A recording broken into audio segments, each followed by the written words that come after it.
Hello, everyone. For those of you who don't know, I'm a Canadian pensioner looking to try to make some money and investing in YEILDMAX. ULTY is one of my investments. Now, one of the reasons why I invested in ULTY is it's a 100% ROC, return of capital. Henceforth, it's not taxed because it's not a yield or an income, it's return of capital. It says so on their website. Jay Petrocelli, who's one of the managers there, went on YouTube and explained how they formulated this idea and that their distributions are 100% return of capital. So lo and behold, when I got my distribution, there was a withholding tax and I couldn't figure it out. So I called my brokerage and spoke with a representative there. They said, yeah, you're right. We went online. He looked at the website of YEILDMAX that says 100% return of capital, and we wrote up a ticket to be reviewed. And I was waiting for information. What ended up happening is a couple weeks went by. I kept getting distributions. I kept getting taxed. So I called in again, spoke with another rep, reissued the ticket, reviewed it, changed some of the language on it, and that representative went online, looked at ULTY's website, and yeah, you're right, 100% return of capital. So today, I called in because they were supposed to call me yesterday to tell me what had happened. So I was talking with them, and they said, well, we sent an inquiry to the transfer agent, which is US Bank Corp, and we'll see what happens. So right now, I'm waiting to see what the inquiry provides, but I'm getting my money back. You can't. Jay Petrocelli, who's one of the top guys at YEILDMAX, went on YouTube and said in interviews that their distributions are 100% return of capital, hence not taxable. The tax is deferred. Like, picture you buy ULTY for $6, and then you get a 10-cent distribution. In 60 weeks, you get all your money back, and then after all the yield starts getting taxed, a withholding tax of 15%. There are workarounds, but we won't get into that now. Just simple, straightforward.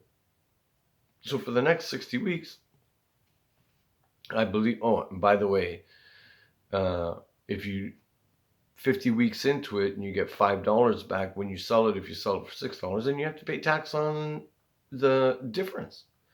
It's just a way of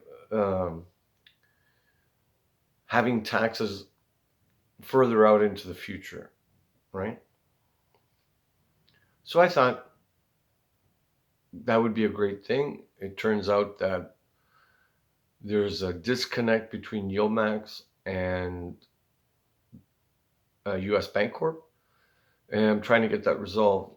However, I've been looking into YEILDMAX's prospectus for all 52 of their 53 ETFs.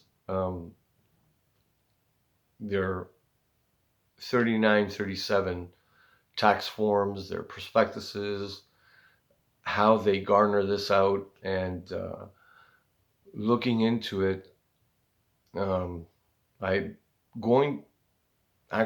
bought 52 of the 53 funds so that I can see what happens, right, in all these funds. Because let's say APLY, right, which is APLY, on one of their tax forms, they show it as an 81%, roughly, it's a little bit more, but 81% return of capital.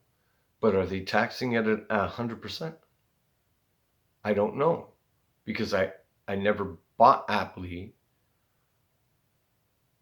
so I have to see what happens. So sure enough, because in Canada we have 3 types of account: non-registered, normal trading account, and 2, there's a lot of registered account, but the 2 main ones are TFSA and an RRSP.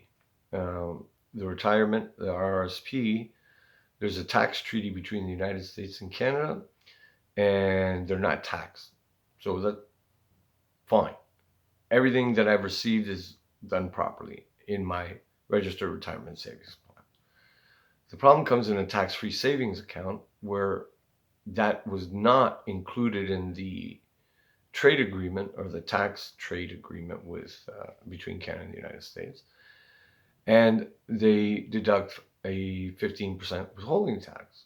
Now, I have no problem with that if it's a normal, because I have, not everything is an ETF that I have. I have normal stocks, normal companies as well, and those get taxed, and I'm fine with that.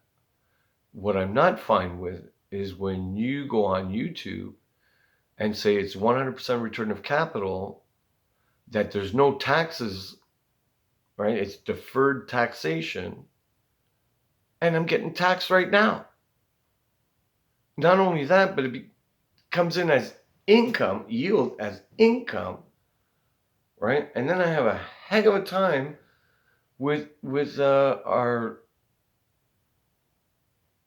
pension, because if I go over $6,400, which is very easy to do, that extra over $6,400 gets taken off of my pension.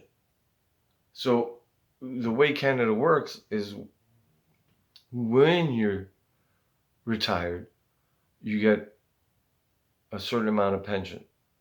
And that pension, you can supplement it by some earnings, however you do it, side hustles, or in this case, just dividends.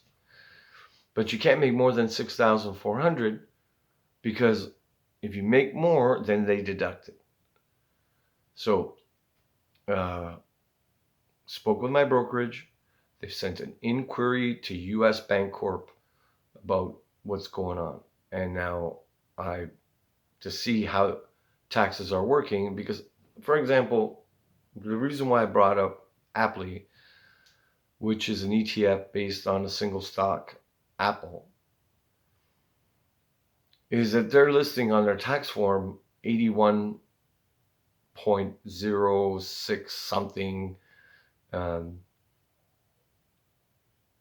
return of capital. So let's make it easy. Let's call it 80%.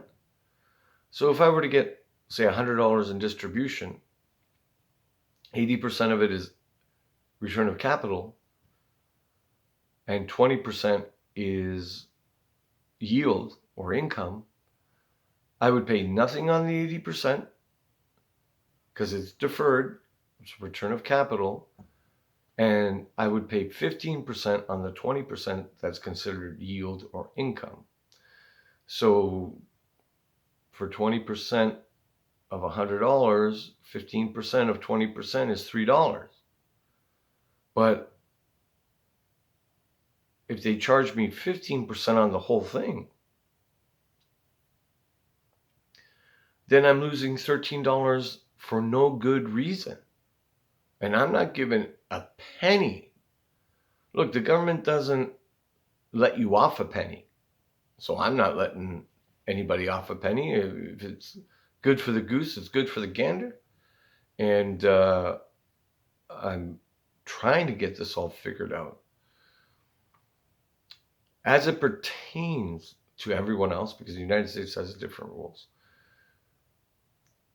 As I go through this, you need to start looking in for U.S.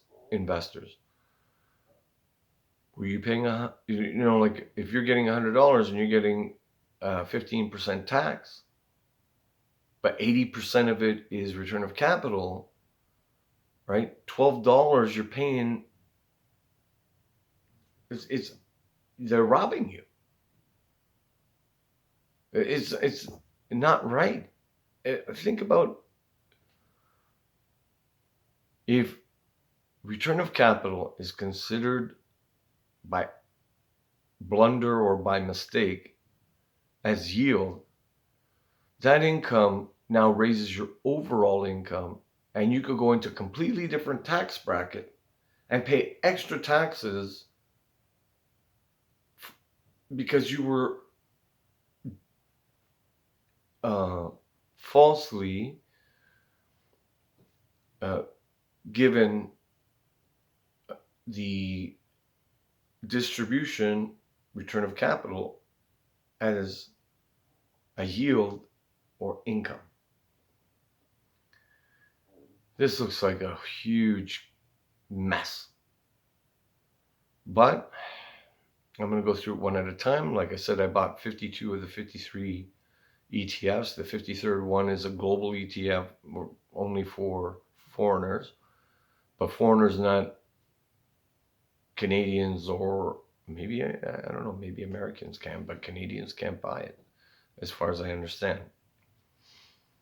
This is going to be a long process of going through each one by one, and figuring out the tax issues, because there is definitely an issue between YEILDMAX and their transfer agent, which is US Bancorp. I have a previous video that explains it in more detail, but I'm just a pensioner. I'm not a financial advisor. I'm not an accountant. Take it with a grain of salt, because I'm trying to figure out what's going on with my money. I think you need to figure out what's going on with your money too. Have a great day. I'm done, and I am out of here.